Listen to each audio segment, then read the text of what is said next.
Morning, everyone. It is 8 o'clock. How y'all doing? Hope all is well. Just wanted to say good morning to everyone and thank you for being online this morning. You know, over these last few months, we've been going through a lot. Now we're in a potential war. We've got not just a war as it relates to the Army, but also what's happening in our communities. With the immigration crisis that's going on and many other things. So it's uh it's a challenging time for us right now. But this morning we want to have a good conversation about what's happening. We did invite law enforcement to come and talk because I think it's going to be important that we are prepared as it relates to what's getting ready to happen in the law enforcement world. And I think this morning we want to answer a lot of questions about things that are happening. So I officially want to get started. So for those of you for the first time have been on the Power Breakfast, we come together to talk about what's going on in the community, make sure that we get accurate information out there. I'm a big believer that knowledge is power, and that when people have accurate knowledge, they can make their best decisions. So I would ask everyone to mute your device if you're not speaking, so that we can hear what's going on and we don't have the distraction in the background. There will be a time after our speakers to be able to ask questions, and then after that, give some announcements. So, Ariel, are we ready to start? Is our speakers online?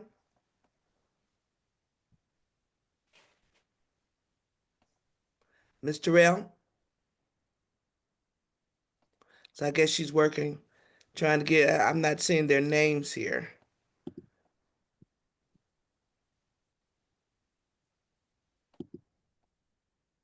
Yes, ma'am. I'm working on getting them on. They're not on just as of yet.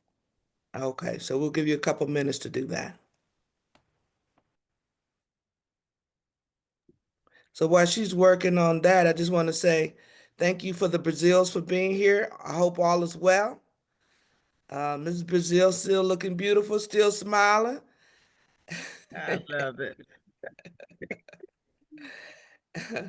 And then Mr. Brazil, all is well with you? All right. I'm hoping you staying out of trouble. If you get into it, it's good trouble.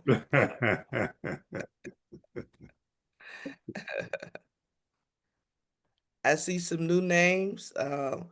Also, Frank. How's things going in Windcrest, Frank? Doing great, ma'am. Doing great. Doing great. Okay. You got anything going on? I hear there's a big military event that's happening, I believe this Saturday. You're one of our keynote speakers, ma'am. Yeah, I know. So I'm looking forward to it. Thank you. Then, American GI Forum Saturday, post 2, American Legion on Fredericksburg. great. Thank you for that. Thank Fran, you. Fran, I see Fran Posser and Bonnie Elders on. Fran, anything going on we need to know about? Nothing I can think. Oh, the D2 meeting on Wednesday, with the community and getting some updates and information on what's happening with the Project Marvel. Great. Okay. And I'll add a little bit today about what's happening with the arena. I've Wonderful. been meeting with a group of folks, and so we want to talk about what's happening with the arena. There's so much happening in the district. I'm Bonnie, on with them now, Representative. you what? I'm on with the office now. Okay. All righty. Bonnie, anything on the Silver Line we need to know about? We just broke on ground on the green line, so that's Okay. good because that means the silver line is coming on behind it. But no, we're on currently on schedule and just looking for community input. They'll start having more community outreach events, and you'll be seeing those, in the coming weeks and months to make sure that the community is informed about what's coming to the community. So we look forward to it. We'll be coming back in the weeks and months ahead to make sure if there are any events or things of that nature that we can make sure that the folks on this call now and in the future will be informed. And thank you for the platform. All right, well, we're going to get started, and I want to open with an open prayer. I see Pastor Jones on. Pastor Jones, could you give us an opening prayer for this morning? Sure. Can y'all hear me? We can. Okay. God our Father, we are thankful and blessed to witness another day. We are blessed, oh God, because you have made us servants in your communities and our communities. We pray now that the information that will come forth today would be positive and even uplifting, inspiring, would move and motivate us to be a greater part of our communities. We thank you for the representative and for providing this platform. We thank you for all that will participate on this day. It's in Jesus' name I pray. Amen. Amen. Thank you for that. Thank you for that. So let's begin our conversation about what's going on while we're getting our speakers lined up to get online. Ariel texted me something. Let me see what it says. All right, so the deputy is signing on before I get started. I'll let him get on unless anybody have an announcement they want to make, that anything that's going on we need to know about. Giving the deputy time.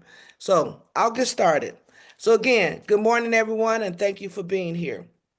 So I'm gonna talk to y'all while the deputy is getting on. I want to talk to y'all about what's happening in Austin. We have been called in for a special session. So July 21st, we need to report to Austin again for a special session. It appears the governor and the lieutenant governor is having, I'll call it a challenge related to the THC ban. So one of the priority items for the lieutenant governor was to fully ban THC, which would put, y'all seen those CDB shops, uh, stores selling vapes, all of those things, the farms, all of that will be shut down immediately if the governor would have signed the THC ban that the lieutenant governor wanted. But the governor chose to veto that bill. And so he's called us in for a special session, mainly because a lot of our veterans use THC and CDB for pain, PSD, all of that kind of stuff. So I'm assuming the governor heard a lot from that crowd because they Put your, are you on Zoom? Or how are you trying to access? Ms. Gwen Bolden, Hold on a could second. mute your device. Gwen Bolden, could you mute your device, please? Yes, ma'am. Thank you. Thank you. So the ban that the lieutenant governor wanted, the governor didn't want, and they're also talking about redistricting. That's not on the call right now. So I just want to share with the community here of what happens in a special. The only person that can call a special session is the governor, the lieutenant governor, or no one else. When the governor calls a special session, he lays out his agenda, the items he wants to cover. And many times it's either bills that were vetoed that he wants to get across, he wants another look-see at it. And in this case, it's the THC ban. What he's saying is he wants to do regulations and regulate the industry, not necessarily ban it in its entirety. The special session cannot exceed 30 days. We don't have to do 30 days, but it cannot exceed 30 days. So when we go in on Monday, July 21st, we don't actually know how long the session will take. Normally minimum a week, because there are timelines when you're doing legislation. They've got to lay out the bill in committee. The committee has got to the bill has to come to the floor, and then there has to be two votes, what they call the second vote, and then the third vote.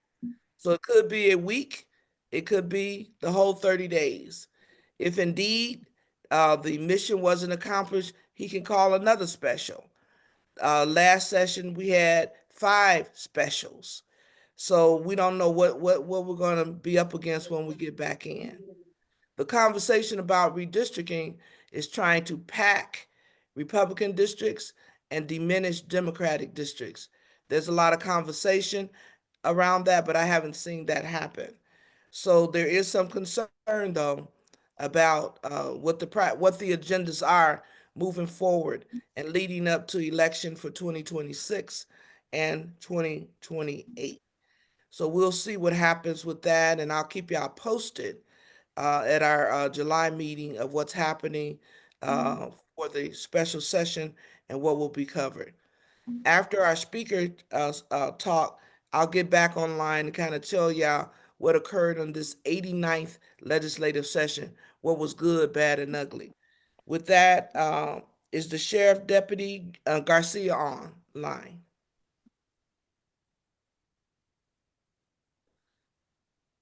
Yes, State Rep. Good morning. Morning. Thank you. Thank you for coming. As you know, Deputy Garcia, there's a lot going on in law enforcement. People are afraid. We've got the immigration issue going on. We've got the attack on elected officials. There's a lot of things happening. So thank you for coming and talking with us this morning. We want to give you this platform, which is our Power Breakfast, people from the community who want to know what's going on.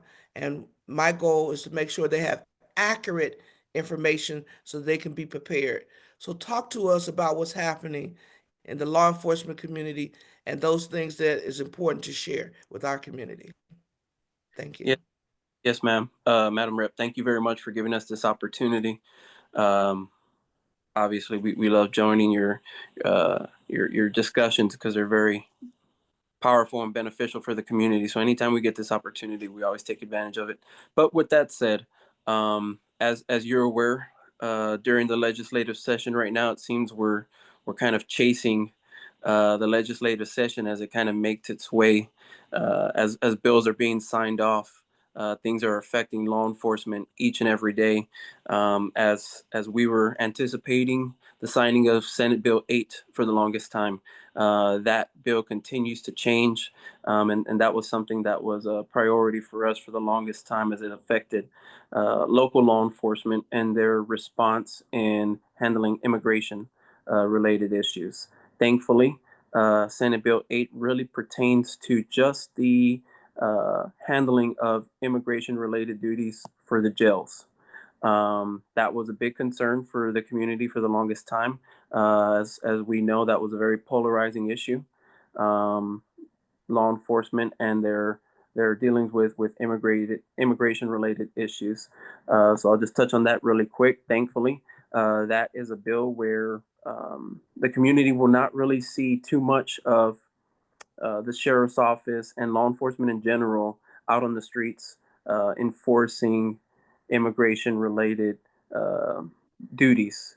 The way that bill is going to work is, for the most part, anytime an individual who comes into the jail that is booked and is a non-citizen, essentially law enforcement has the ability to work with ICE and process that individual. So we're not out on the streets. We're not rounding people up.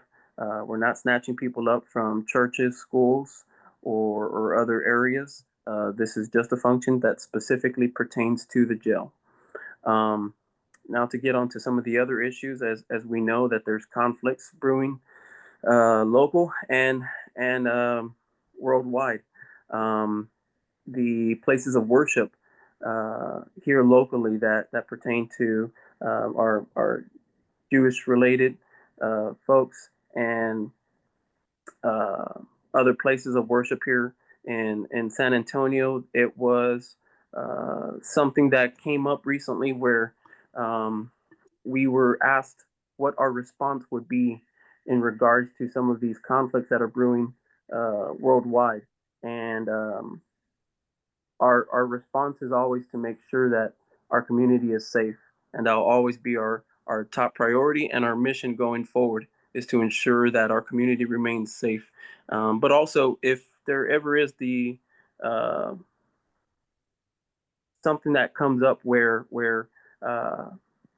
suspicious activities occur, we always encourage our community to come forward and report those activities to us, so we could take appropriate action, and ensure that our community remains safe. Um, and that's for the most part our concern as of lately. We know that there were some demonstrations that occurred here in San Antonio as well, and our priorities with that is to ensure that individuals are allowed to protest safely. And we did a great job here in San Antonio, with allowing our community to demonstrate, to protest safely. And we were very proud of the way San Antonio showed itself a couple of weeks ago as they held a demonstration here at Travis Park. We worked jointly with the San Antonio Police Department to ensure that our residents were able to get out, voice their concerns, and do so safely. Um, and and that's it for the most part. The Bexar County Sheriff's Office continues to remain proactive. We have a couple of things in the works, and I know some of those items were listed as far as trying to get them discussed, and inform your constituents what we got going on. Just really quick, we are taking the forefront on technology that is making itself available through AI, through drone technology, through Axon. Um, the first responder program through Axon is something that we are taking advantage of. Essentially, drones have become a very resourceful tool for law enforcement. This particular program will allow law enforcement to utilize drones in the event that a deputy is on a certain area of the county responding to a call.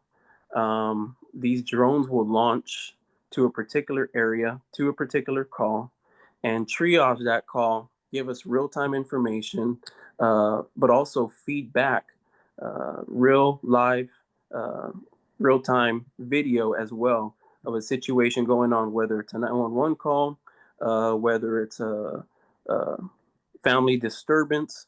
These drones will be able to go out ahead of a deputy, triage the call, get information, and feed that information back to us in real time before we're able to get there.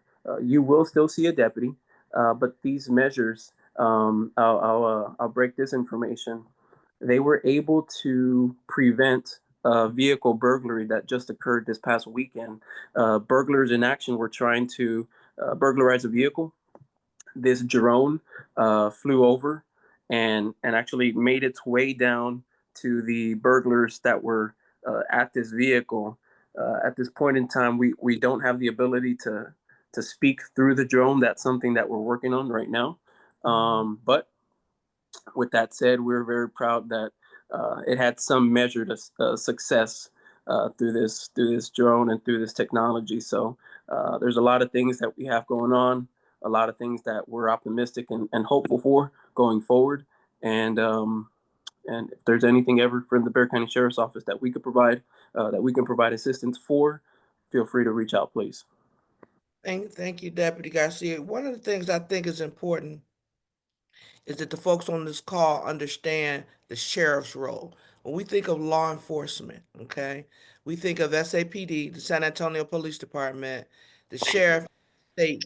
Why don't you share with this group the roles so that everybody is clear that also the sheriff office have some limitations. So let's talk about the chain of command and the relationship between local, county, and federal. So, we have a great relationship with our partners both state, federal, and local, with the San Antonio Police Department. So essentially, the Bexar County Sheriff's Office is the county law enforcement entity here in Bexar County. That means that we are able to operate regardless of jurisdictional boundaries. Our jurisdiction is everything inside of Bexar County. So if you live off of Commerce in Houston, if you live, far south, we are your county law enforcement. And if you are ever wanting a specific deputy to come handle and take your report, we are able to do so. We don't have the ability to refuse that call for service. So regardless of the jurisdiction of where you live in Bexar County, the Bexar County Sheriff's Office is your law enforcement entity.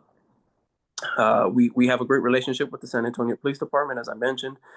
There's oftentimes that we work jointly with DPS, with the San Antonio Police Department, and all the other municipalities here in Bexar County. We have a great relationship. It's a great culture that we have here in Bexar County. So yes, ma'am.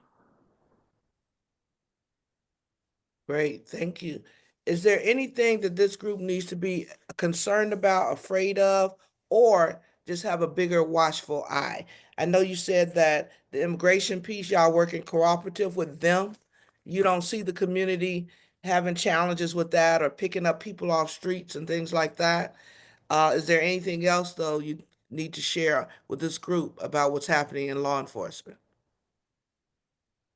Regarding the immigration issue, that was something that was a hot button issue for at least the past 6 months. The community was uncertain of how things were going to progress. There was mixed communications from Washington, from the state side as well, and thankfully, some of that was curbed with the signing of SB 8.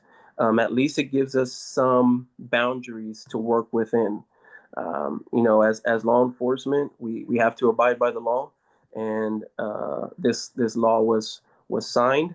And as I mentioned, it is something that really pertains to just the jail and the enforcement of that side of ICE-related duties. It was something that has been instituted and in practice for years before this bill. But as we mentioned, this is something that you're not going to see law enforcement do. Go out, snatch people up out of Home Depot parking lots. Snatch people up just based on the color of their skin.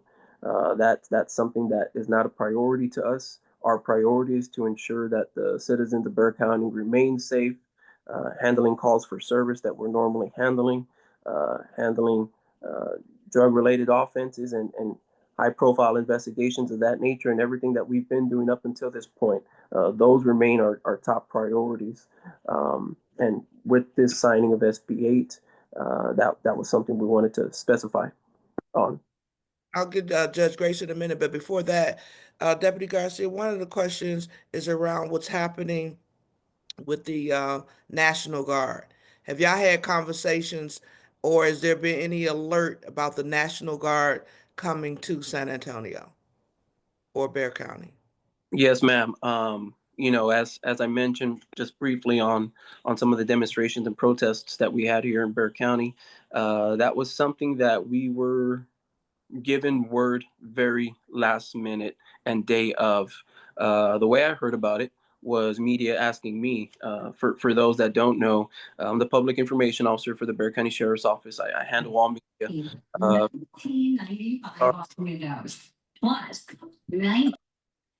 And for the sheriff's office, I apologize. The way I heard about that was media asking me. We didn't know, and neither did any of the command. We had just heard small, minor rumblings of the National Guard coming in or the State Guard coming in, and then later that day, lo and behold, they had set up there at the Alamo. Thankfully, the protest up to the area that they were around, which was City Hall, Travis Park, and they remained there.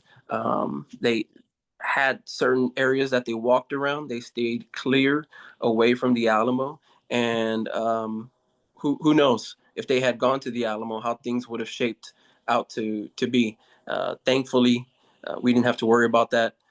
The demonstrations here in San Antonio remained highly effective. They were very safe while doing so, and it was great to see our community expressing their concerns, voicing their opinions, and being able to do so in a very safe environment. So we did have a small National Guard presence. We did. Yes, I would say it was a contingent of maybe less than 100 or so, if I'm not mistaken. But all of that was centered around the Alamo. We didn't have to worry about that contingent traveling off site away from the Alamo, interfering with any of the demonstrations, causing any fear or panic to some of those folks over at Travis Park. They remained there at the Alamo. They stayed there at the Alamo, and pretty much were a non-factor for some of our protests that we had here in San Antonio. Great. Okay. Judge Grace, you had a question for the deputy? Unmute yourself. Yes. So contain a presence of the National Guard. What was the purpose of their mission here? Was it specifically stated? I don't believe so. I just, having seen some of the media surrounding it, regarding their purpose and placement here in San Antonio, was to ensure that, at least from the governor's perspective, that local law enforcement had every resource available to them. Um, we pretty much had it under control. We had it under wraps between the San Antonio Police Department.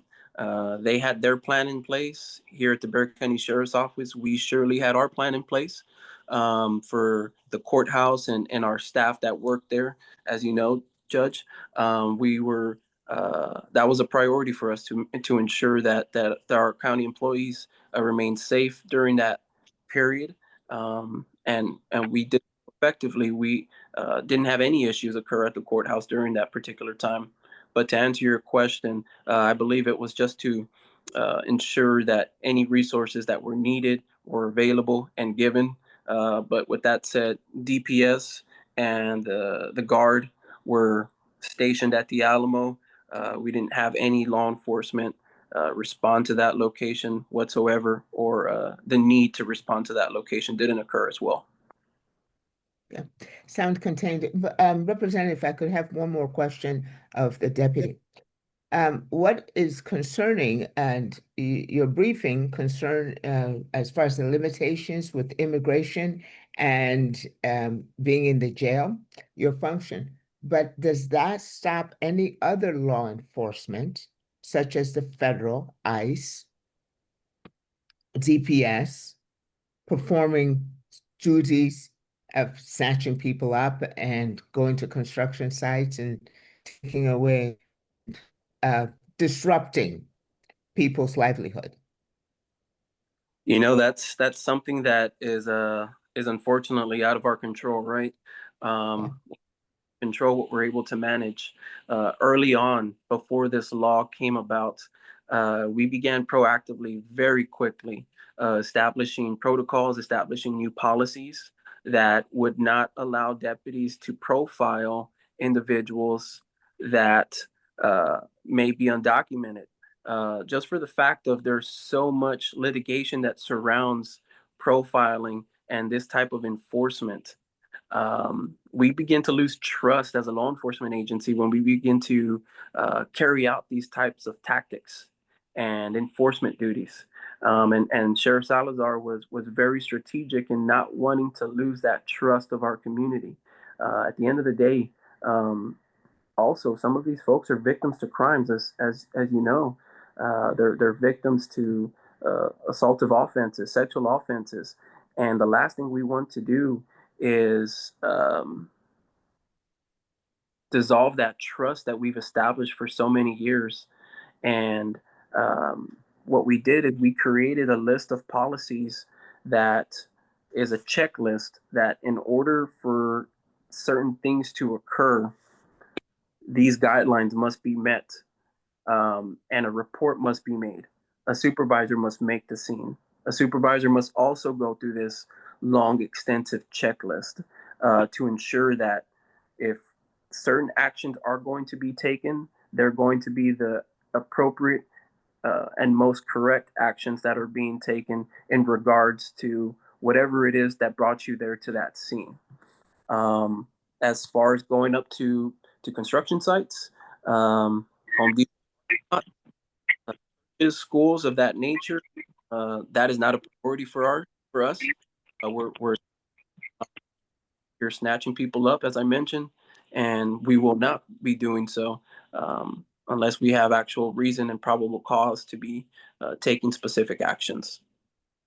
Thank you so much. You anticipated and answered my next question. My follow-on question is that there are protocols set in place at the jail because you guys run the jail. Sorry. And everybody, no matter what level of crime or no matter what law enforcement picks them up, they're coming to the jail. So there are protocols in place to be able to examine the reason a person is being brought to the jail to process, correct? I'm sorry, Judge, can you repeat that? You broke out for a brief moment. The short version, it's protocols in place to deal with the immigration issue or if it, and folks that are brought to the jail. Is there protocols in place? Yes, there are. Whereas before, and this is something that still needs to be determined as well, right? This is the downside to SB8 is having to create policies now and training protocols for our deputies. These are things that immigration officials have up to for weeks of the policy. All right, Deputy Garcia, we've got someone with their device on that we can hear them talking. Please, audience, please mute your device. Thank you. Go ahead, Deputy. I'm sorry. Yes, ma'am. Just as I was mentioning, one of the downsides to this new bill is having to figure out training protocols, how to train up our deputies. So not only we're able to carry out this function, but also do so without error. One of the things that we want to do is the last things we want to do is process an individual as if they're just a normal citizen and then put them back out on the street if they make bond. These are some of the things that we have to learn. This is the upside, the uphill battle that we face with this new bill. We have to send our deputies off for training. That hasn't been defined just yet, which is a reason why I'm sure that it's still making its way through the House. I believe it's at the governor's desk for revision, but there's so many stipulations to this that there's a lot of questions. There's a lot of questions not only from us, but from other area and major county sheriffs, because there's so much to this bill that needs to be met. However, we are working through the jail side to establish policies, to establish training protocols, so we don't make these errors when we now are faced with this particular enforcement through SB8. Wow. Thank you. And thank you, Judge. Deputy, the final question for you this morning is the drones. Is there any regulations or things people should be looking at? When I think of a drone, I know there's small ones and there's big ones, right? What is the folks in Bexar County? If I look up, am I going to see drones in neighborhoods or, is there hot spots? What's happening with the drone piece? Because a lot of us, particularly in my age group, we don't understand that concept. And I don't want to be saying something falling from the sky and it's really controlled. Okay. Yes, of course. No, that's always a concern. Looking up and seeing some blinking lights that is unfamiliar, like what's going on with this. I'll touch on that program a little bit more. I kind of hinted on it. So it's called the First Responder Program through Axon, and essentially a hive. A hive is consisted of several drones. And what happens is this hive is strategically placed on a building that we designate in the county. So, for instance, in your neck of the wood, in your district, a hive would theoretically be placed at AT&T Center, and a call for service comes out a couple of blocks away for a noise disturbance, probably. A drone will launch from that location to the house that it's being called at. While our deputies are responding to that call, this drone is overhead feeding information, feeding real time information. In the event that somebody takes off from that house that may have committed some sort of crime that's now being reported, these drones are able to follow and stay within that zone, giving us real time information for whatever purpose we need. In regards to your question, as far as if you see drones that are operating outside, above, they're drones that need to maintain FAA guidelines. This particular function of law enforcement, I will say, is probably one of the most challenging. You actually have to become a drone pilot. There's so much stipulations. There's so many rules and guidelines that you have to learn. It's an actual license that you need to test for. There's so many hours that you need flying because there's so much risk and liability that comes with flying a drone. In the event that that drone loses power, now you become liable for that weighted object now falling from the sky. So there's a lot of guidelines and stipulations that must be met. If there are ever questions of questionable drones that are operating in your neighborhood, by all means, give local law enforcement a call for the sheriff's office, 210-335-6000, SAPD 210-207 7273 for our jurisdictions. But yes, we are very optimistic for this program. We think that it's going to change the game in law enforcement. There's certain areas of the United States that have partnered with Axon in regards to this program, just for the fact that it's so innovative. It's leading the field, and we're proud that we're one of the first agencies here in Texas to be piloting this program as well. Great, thank you. Thank you for that. That's good info. Because again, the drone piece is new, and we want to be ready and prepared. So what I'm hearing is it is controlled by qualified individuals, and the goal is really to hone in on where a potential concern activity is happening, where y'all will get real-time pictures, information, and can track what's going on. So it will change the face of law enforcement in the future. It will, yes, and we're very optimistic for this program. We feel that it's going to benefit our community, the safety of our community tremendously, and this is only the beginning. There's a lot of technology that's currently being made available. Really quick, another piece of that technology through our body cameras through Axon is the ability to speak with individuals of any language. You could have somebody speaking Chinese. You could have somebody speaking Spanish for some of our deputies that don't speak Spanish, and these body cameras will be able to receive the information being spoken by that party, translate it into English for us. We could then speak back in English through the body camera, and it will then speak back to whatever language appropriate to the individual that we're speaking to. So some of the technology that's coming out is just mind blowing. We're happy that we're able to provide this type of resource to our community, because at the end of the day, that's who we're here to serve, our constituents. Thank you for that. Again, I'm gonna give you this last question. Carla Joy, you got a question? And that'll be it for the deputy, because we want to thank him for his time. Carla Joy, you've got the floor. I see your hand up. You need to unmute yourself.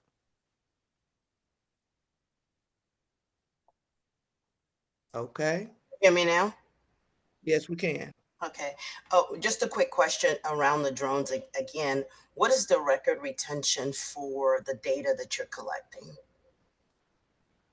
Gosh, that specific number, but I do know that there is a requirement to retain files, flight patterns, video that's recorded, and everything else associated to whenever we spin up a drone. I don't have the specific information. Obviously, I could give that information to Madam Rep's office when I speak to our drone folks. But there are stipulations, as I mentioned, that are federally regulated, and we have to abide by those rules. Being that our pilots are FAA now drone pilots, they're federally licensed through the FAA, and all of the stipulations and requirements that are required of that particular program through the FAA. Those are the guidelines that we maintain and we meet. So if there is something specifically that you're able to see through those guidelines, we abide by those rules because we have to. All right. Thank you, sir. Really appreciate you. You can stay on if you want, but we know you got work to do, and we appreciate your time and all the good information you've shared with us. Thank you. Yes, thank you, Rep. Righty. So let's move to another topic. I think that's important. You know, our public education is always an important issue for us, along with DEI and what's happening in that space. So the public education bill was signed into legislation. Schools are working now to develop their plans around teacher pay. It was mandated that teachers get anywhere from $3,000 to $15,000 increase, and it's just not a one-time thing; it's ongoing. Schools have to put the Ten Commandments posted in the classrooms if someone sponsors paying for it. The other things that are happening is full day pre-K. Full day pre-K is really a game changer because it gets those kids in there full day, and schools are compensated full day for that. The concern was the basic allotment, which was started off at like 400 per pupil, and it got whittled down to about 90 something dollars per pupil. More money in school safety, and the biggest windfall was for special ed. And tiered funding for special ed, and instead of weighted funding is tiered funding, and also now dyslexic will have some weighted funding associated with it. Anybody have any questions on the public education or any clarity that they need on what's going on in public education? You can raise your hand and we'll recognize you. Any questions on public ed? Beverly? Yes, two things on the school issue. At $90 per pupil, this is for pre-K. Is No. that No, let me be clear. So the $90 is basically under your basic allotment. So okay? that's your maintenance and operations funding. The pre-K is separate. So when I say full day pre-K, on average, the state pays about 6,100. That doesn't include your state. I mean, that doesn't include your federal dollars, or your title dollars, but the state pays about 6,000 and some change, where they were only paying 3,000, let's say, for pre-K, they're now paying the full 6,000. Did that answer your question? It does, and that is for schools. For schools, public education, correct. Okay. Thank The and the shelter, I mean the voucher program was funded. I see Tracy Shelton want to weigh in. Go ahead, Tracy, school board member of Northeast ISD. You want to weigh in on the school voucher program? I mean, the public school program? Right. It was a win in a lot of ways. So thank you, Representative. We didn't get everything that we wanted or needed. We got the number of $55 added to our basic allotment, not $90 added to the basic allotment. So significantly less than we needed. I just want everyone to, while we recognize how important it is for classroom teachers to get the incremental dollars, and we're really grateful for that, and it's funded. And so that's a good thing. What's not funded is their retirement. So we still have to feed, we still have to pay into their retirement. And what also is not funded is everybody else. So while teachers are significant to what happens, so are paraprofessionals, janitors, counselors, librarians. None of those people are funded in this bill. So just be cognizant that to give all those folks a raise, at least Northeast went and gave everyone a raise, a 1% increase. That's costing us a little over $1 million per 1% raise that we give.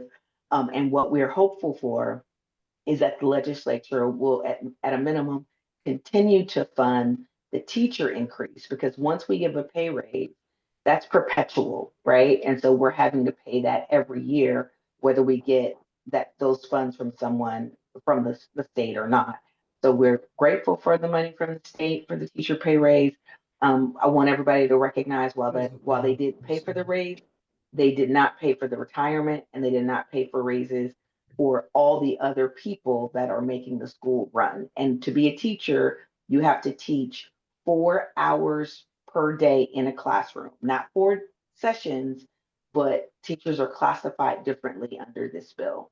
So excited about what we got. Wish we got more, but grateful. But just want to make sure you guys understand the nuance of those dollars. And I also want to be clear, Northeast may have gotten 55 per pupil, but every district gets something different based on their size and based on what they call their income. So I would say it ranged from 55 to 90. Your smaller districts got more money, and then your, we'll call high property tax districts got less money. So I just want to be clear on how that range is. So up to 90, but some got less based on their property tax values. Frank, you had a question, and then I'll go to Judge Grace. Yes, real quick, because this is probably a quick answer, but my question is on vouchers. If you're a parochial school, and this is just an example, I mean, Jehovah's Witness, Latter-day Saints, or whatever, if they want to have a voucher program, their own school, are parochial schools allowed to use the voucher program?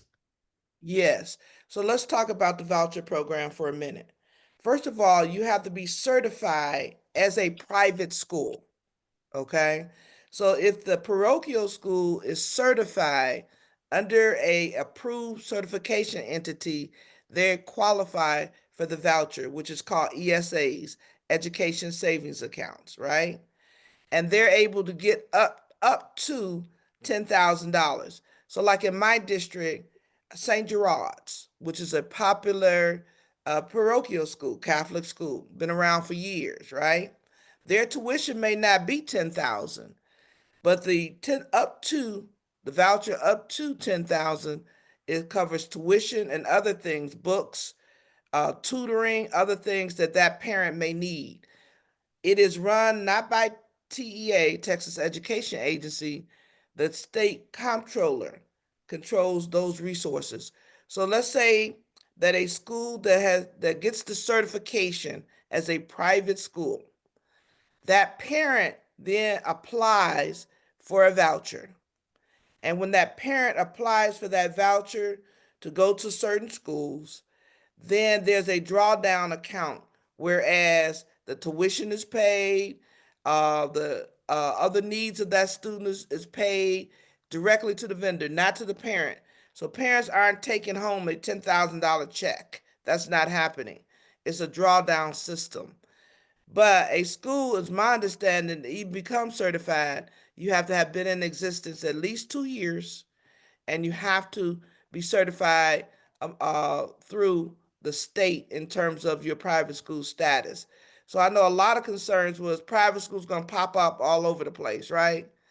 That's not going to happen. But what is going to happen is more schools will be applying to become private schools. Let's take uh, Pastor Hagee out there on Santera. So they have a school out there. He qualifies for a voucher. If you're a Muslim school, you qualify for a voucher. but you have to go through the process. So did that answer your question, Frank? Thank you very much. Thank you. Judge Grace, you had a question on education? Yes, Judge, Representative, thank you so much. You covered my question, and I just want to congratulate the legislator. I know what hard work that you did to get the benefits for the teachers that you did, the pay raise. They're the bedrock of our for all of us as far as what we know and what we don't know. So that's all I wanted to do, is be able to commend and also recognize the fact that we still have a ways to go, but thank you all for your efforts. All right, you're welcome. All right, unless there's any other questions on education, I want to hit on DEI. We really need to talk about how DEI is impacting not just our public schools, our universities, as well as our state agencies and other entities. So for those who you don't know, DEI is diversity, equity, and inclusion. What is happening is any state agency that promotes DEI will lose their funding. Any university that has a DEI program loses its funding. So we're in a situation where there's a belief at the state level through our leadership that people are getting jobs not due to qualifications, but due to other factors, i.e., race being one of them. Okay. Well, we know that the advantages have not only been to ethnic minorities, but the advantages have also been for white women in terms of our hub programs. Also, veterans have benefited from our specialized programs when you look at special populations, not just ethnic minorities. But there's this belief, not only through the state, but nationally, that people are getting jobs just because. And I don't believe that for a second. I believe most employers want to bring in the best qualified people. And, when we talk about advantages, think about higher ed. I'll call it the legacy kids, right? Your parents are there, been there. So now you have a leg up. We didn't eliminate legacy type enrollments, but DEI hiring. Here's what the impacts are going to be: less minorities being able to go to some of these universities. When we know that diversity in higher ed is critical for the full development and spectrum of our young people growing, knowing how to relate to all people. And so there is a concern about DEI. There's a concern about how it's being implemented. You don't have to be guilty of anything. Someone just can accuse you.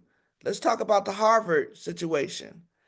The Harvard situation is a power play and the attack against our universities, saying the equity, diversity, equity, inclusion is at the forefront, and you have to prove that's what you're not doing.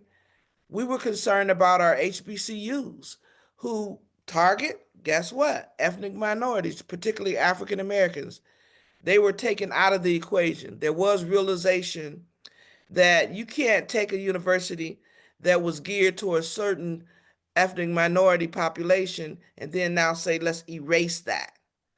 And so HBCUs will not be penalized for their recruitment efforts. So, but DEI will impact us as a community. All I can say, all I can say is that we are working on how that's implemented, who raises concerns, and what the sanctions are. Because we had one bill, y'all, that was so atrocious. One of our, what I call our mega members, wanted to defund UT. UT in Austin now, our flagship university. Okay. How do y'all think that went?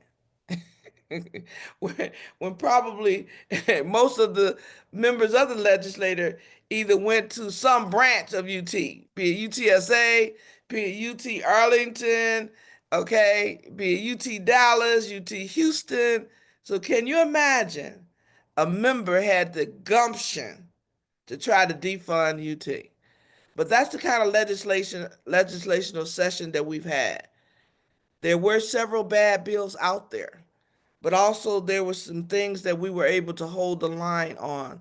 You know, the biggest concern that I had, well, not the biggest, but one of the concerns was the dealing with foreigners not being able to invest in businesses, purchase property, and things like that. And so there's a lot going on that we have to dissect. This format is just uh, not a forum we could do that. But what I will do moving forward is to try to bring some of these bills to our meeting here so that we can learn how to navigate these waters, because they will get more and more complicated. Bonnie, I'm looking at you and I'm thinking your daughter going through law school, who earned her way through law school, but now because of her race, potentially could have been deemed a DEI participant or a DEI hire, right? So we've got some challenges, but we need to work through. And what I want us to do here in our district is not become victims of this bad legislations, but figure out how we navigate through these waters and take advantage of some of the things that could potentially be hurtful. You know, the other ones are the tariffs. We haven't felt the tariffs yet, okay, but we will. The other thing is this war we have out here. We don't know what Iran will do, and we've got to be on the lookout. My big concern is the military has a large representation of minorities. And if we go into active war, y'all know who's going to be on the front line, and there is a concern about that. Okay? So there's a lot of issues out here that we need to look at. Our healthcare system, we were able to get a sickle cell registry, and that was quite helpful. I didn't know much about sickle cell until this session, when to me, you know, the a lot of folks who may have an episode with sickle cell were looked at as drug users and weren't treated fairly in the hospitals because people thought it was all about them using drugs, and it wasn't. So we've got to become more knowledgeable, and we know who's impacted most by sickle cell. And that is a concern that I have, is how our young people are being treated. One good piece of legislation that went through was a what I call a second chance. So if you were convicted of a crime, a felony, 20 years ago, you will have an automatic opportunity to get an additional parole hearing, whereas before that was shut down. But now, and it's a bipartisan bill, so a lot of our young people who got caught up very young, 16, 17, 18, turn their lives around, will have an opportunity to have a second look at their record. And so that was important, I think, for a lot of the people that we love and care about. Veterans were taken care of. Veterans were taken care of in terms of programming, resources, and other things. So that was important. And then law enforcement is always a challenge. There's there was nothing done as it relates to the gun issue. Nothing. Other than Texas have become the wild, wild west in terms of folks, anybody can get a gun. And it is so heartbreaking for me, because we know that a lot of our young people are passing away due to weapons, and we're doing nothing to deal with that. And that's a concern. With that, I'm going to stop and answer any questions that anybody may have, or any concerns and or anything you want to share. Please raise your hand to be recognized. I see Jacob Parks. Go ahead, Jacob. You got the floor. So on this call, we have like, what, 40, 50 people per month, but in the district, there's like around 124,000 people. I'm Yes. wondering how your department, or how your office will, over the coming months before our next vote that happens, 2026, how do we get more people involved? How do we get more people active in the democratic process? And how do we let that spill out into some of these other districts that are near us that are more probably Republican leaning, so that we can actually get people into Congress to get bills passed. As much as I love the Bible, I don't think 10 Commandments should be in schools. And we have all these people who are submitting these bills that are just wasting our time. There's so many other more important things we should be addressing, but because we don't have the numbers in Congress, we're not getting those things going. So how do we get more of the coalition going? How do we get more people involved over the coming 2 years? So Jacob, you make an excellent point. You know, one of the things that, from my perspective, because I haven't done a poll, I haven't done any formal research, people have lost hope in the political system. Okay. And when people lose hope in a system, they step away from it because it's, you've heard the saying, my one vote don't count, right? Politicians are going to do what they want to do. So some people have given up. It's our job as people who are active to continue to promote and encourage people to make them fully understand your vote is your voice, okay? And that we do need to get more like-minded people in office. So I think it's important that we continue to talk. If everybody on this call invited 10 people, we move from 50 to 500. So it's important that we all have an obligation to be cheerleaders for the system and to get people engaged.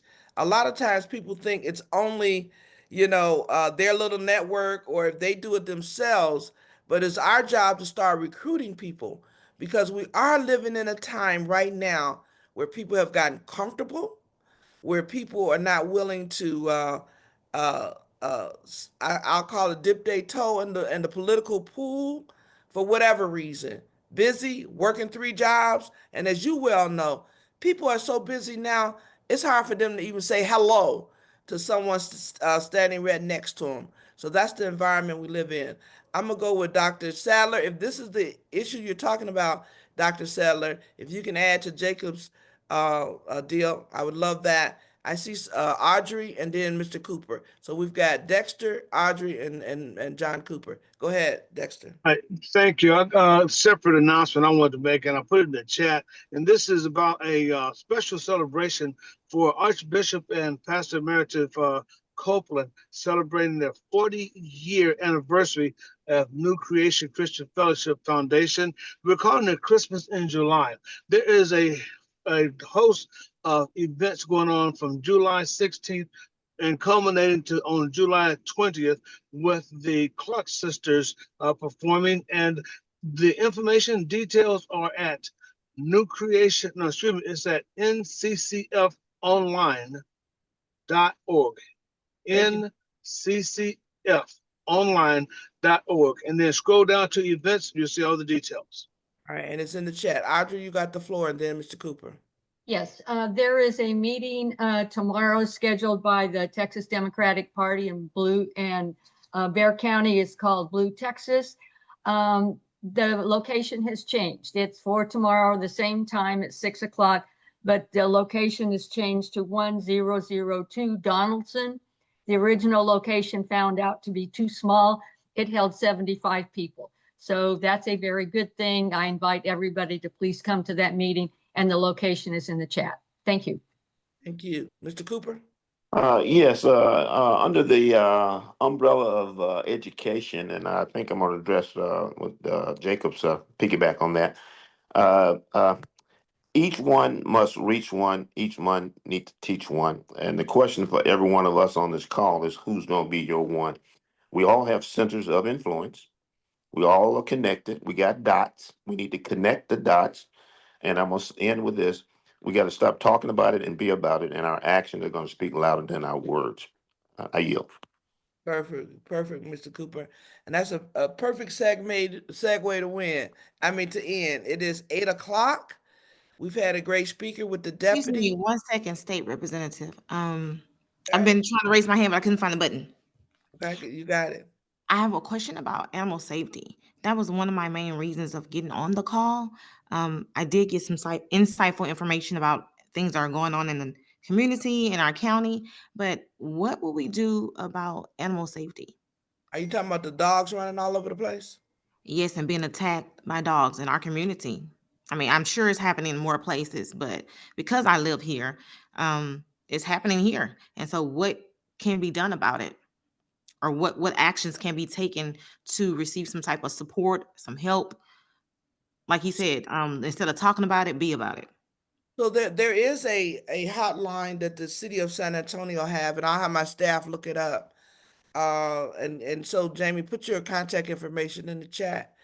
Uh, there is a animal control deal that the initiative that the city has. They've also been building animal shelters and things like that.